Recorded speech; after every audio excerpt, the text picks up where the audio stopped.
Merci d'être au rendez-vous.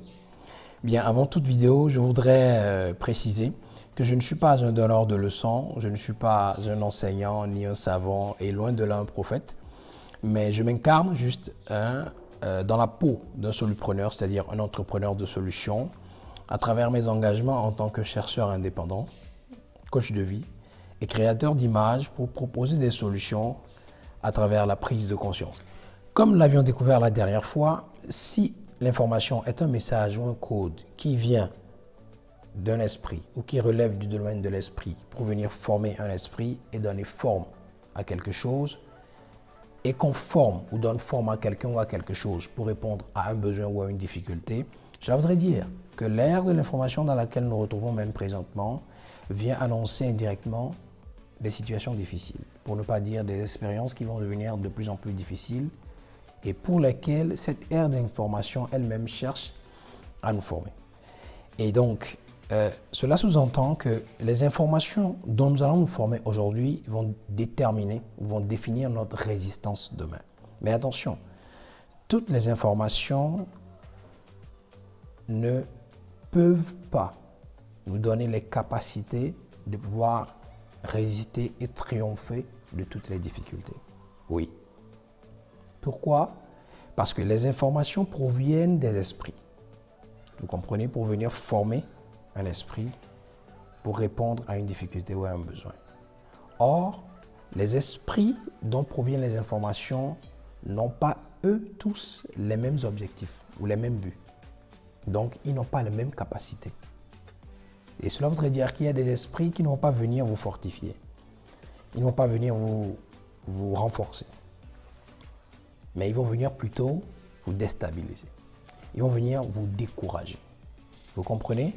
Mais heureusement, je crois avoir, ou je pense avoir découvert les informations qui peuvent nous aider à résister et à triompher de toutes les situations qui s'annoncent.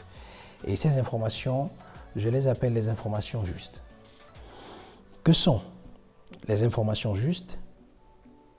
C'est à cette question que je vais essayer de répondre à travers cette vidéo par des analyses et des démonstrations que je vous prierai de suivre avec une très grande attention.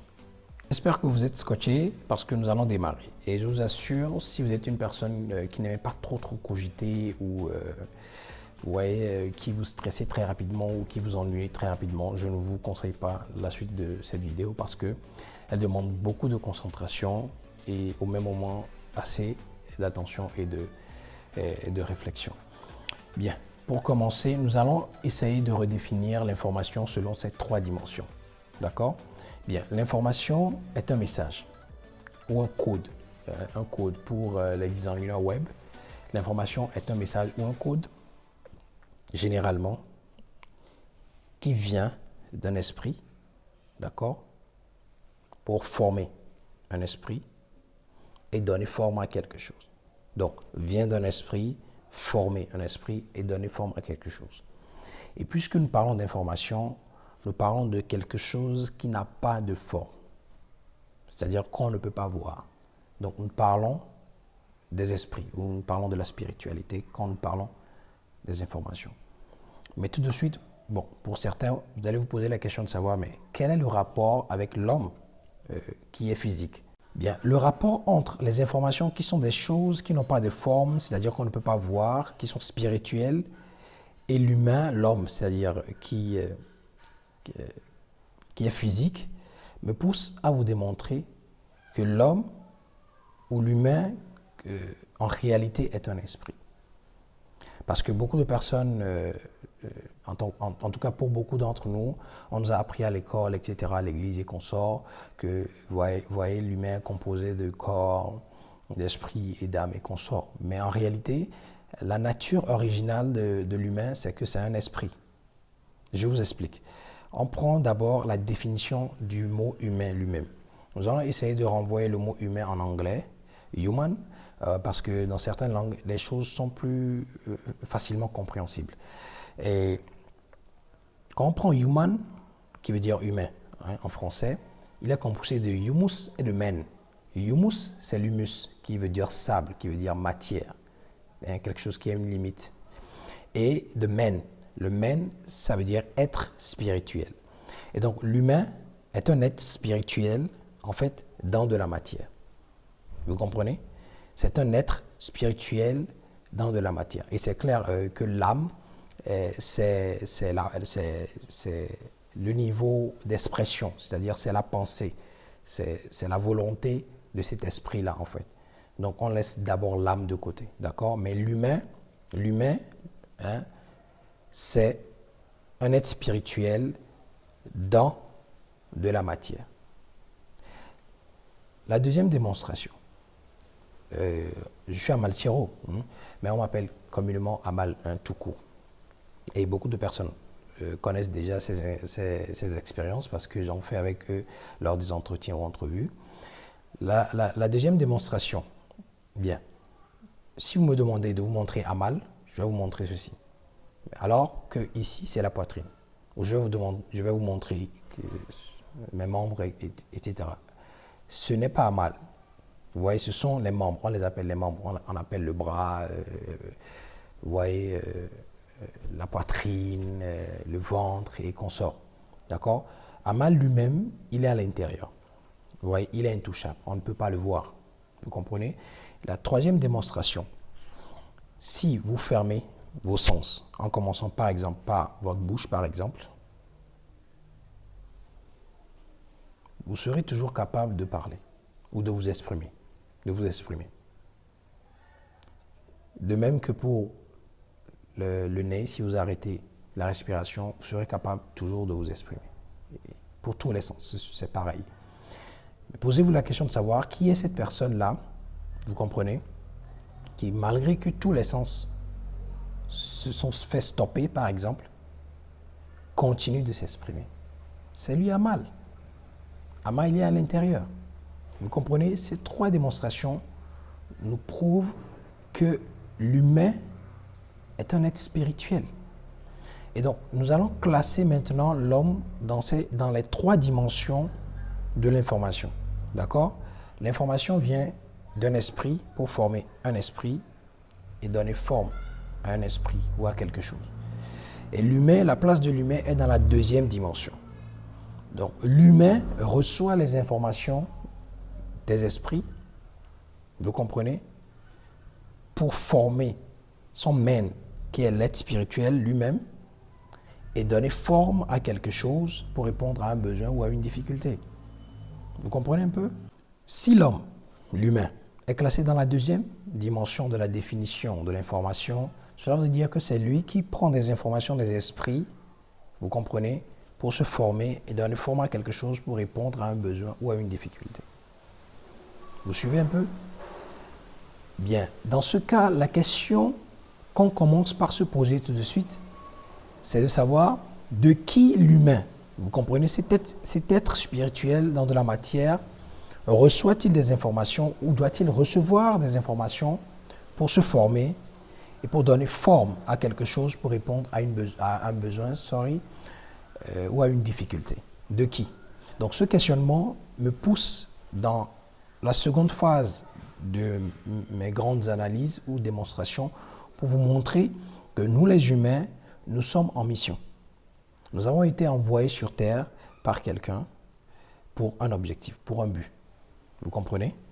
On commence de cette façon. Alors, tous les humains, que vous soyez riches, quelle que soit votre appartenance politique, votre niveau social, votre réussite ou échec, etc., tous les humains, nous avons quelque chose en commun. Et la chose que nous avons en commun, c'est que nous arrivons et nous partons. C'est-à-dire que nous naissons et nous mourons. Moi, j'aime plus utiliser l'arrivée et le départ. Et l'intervalle ou l'espace, l'intervalle de temps ou l'espace qui se retrouve entre l'arrivée et le départ, la naissance ou la mort, c'est ce que nous appelons la vie. D'accord? Supposons que, voilà, vous allez quelque part pour aller faire quelque chose ailleurs, très loin de chez vous, et que vous revenez après chez vous. Qu'est-ce qu'on dira? On dira que vous avez certainement fait un voyage, vous êtes parti en vacances ou en tourisme, etc. Mais vous voyez, dans ce cas précis, notre arrivée ici et notre départ ne dépendent pas de nous.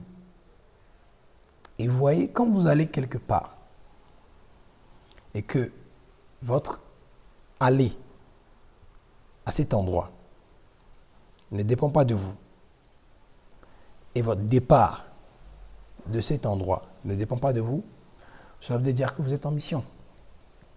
Cela voudrait dire que vous avez été envoyé par quelqu'un. Maintenant, où est le problème dans tout cela?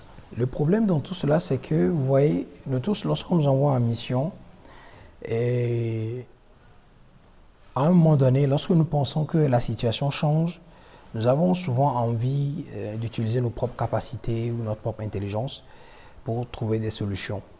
Vous comprenez? Mais dans ce cas précis, c'est différent. Vous voyez, parce que celui qui nous envoie, c'est le créateur, c'est-à-dire c'est la personne qui connaît tout.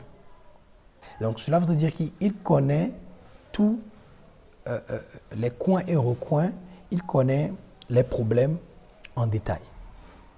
C'est pour cela qu'il vous dote des messages, des codes pour pouvoir savoir, vous comprenez, quel code, quel message utiliser dans quelle situation, lorsque la situation change, ce qu'il faut faire, etc. Vous comprenez? Et donc, les messages qui émanent du Créateur, les codes qui émanent du Créateur,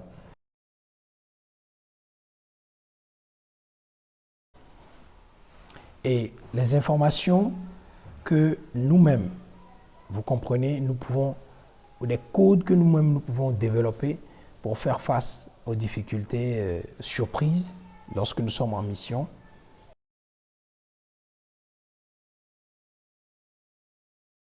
C'est-à-dire des informations qui sont issues de notre âme. Vous comprenez? Parce que l'âme ne vous dit pas ce que le mandant veut. Il ne vous dit pas ce que le Créateur veut. Il ne vous dit pas ce que le Créateur veut que vous fassiez. Il vous dit ce que vous devez faire et qui est bien pour vous. Il vous dit ce que vous voulez. Donc, il y a deux types, en fait, d'informations. Je sais donc que vous allez me poser la question peut-être demain ou on ne sait jamais dans les commentaires, de savoir où est-ce qu'on peut donc trouver les informations justes. Alors, les informations justes, vous pouvez les trouver dans le livre des esprits, que nous appelons communément la Bible. Moi, je n'aime pas utiliser le terme Bible, mais j'aime plutôt utiliser le livre des esprits parce que c'est le livre qui est destiné à l'humain, cet esprit, cet être spirituel qui est dans la matière. Donc, vous pouvez trouver toutes les informations justes dans ce livre. Et je ne vous parle pas de religion, d'accord? Je ne vous parle pas d'église ou quoi que ce soit, mais je vous parle d'un cahier de charge, des responsabilités et tout ce qu'il faut pour qu'on puisse atteindre réellement notre mission en tant qu'humain. Et pour terminer cette vidéo, je profiterai pour vous faire part d'une référence dans ce livre des esprits qui va nous permettre de résister et de triompher de cette pandémie. Pour ceux qui lisent ce livre et qui croient qu'ils sont en mission, envoyés par quelqu'un qui est le Créateur, Dieu, Allah, appelé par beaucoup de personnes, mais qui est un Père aujourd'hui pour nous, pour certaines personnes, vous vous rappellerez que lorsque David était face à Goliath, d'abord, personne n'y croyait parce que personne ne pensait que Goliath pouvait être vaincu. Mais lorsque David était face à Goliath, au moment où il tournait sa lance, il exprimait des codes, il exprimait des messages, il priait en fait. Et ce sont ces prières qui ont fait terrasser Goliath juste à partir d'une toute petite pierre. Donc, au moment où nous observons les mesures préventives contre cette pandémie, chers humains, restons en code, restons en message, restons en prière pour faire taire ce Goliath de Corona, qui veut dire couronne en français venant de l'italien. Chers humains, chers frères et sœurs, chers êtres spirituels dans de la matière, vous savez, la Terre est dans l'espace, la Terre est en l'air, la Terre n'est pas par terre. Superposée, oui, mais pas par hasard. Ce monde existait avant nous et il s'y passait des choses dont certaines choses sont sûrement à notre insu. La seule chose à faire aujourd'hui, la seule chose à faire maintenant, c'est de nous humilier, c'est d'être humble et de faire appel au mandant, au Créateur, celui qui nous envoie en mission afin qu'il puisse venir nous secourir. Pourquoi? Parce qu'il y a une chose que nous devons retenir en tant qu'être humain, c'est qu'aucune créature ne peut résoudre durablement aucun problème avec sa créativité dans cette création sans son Créateur. À bientôt pour plus de prise de conscience. Et Yoragbe.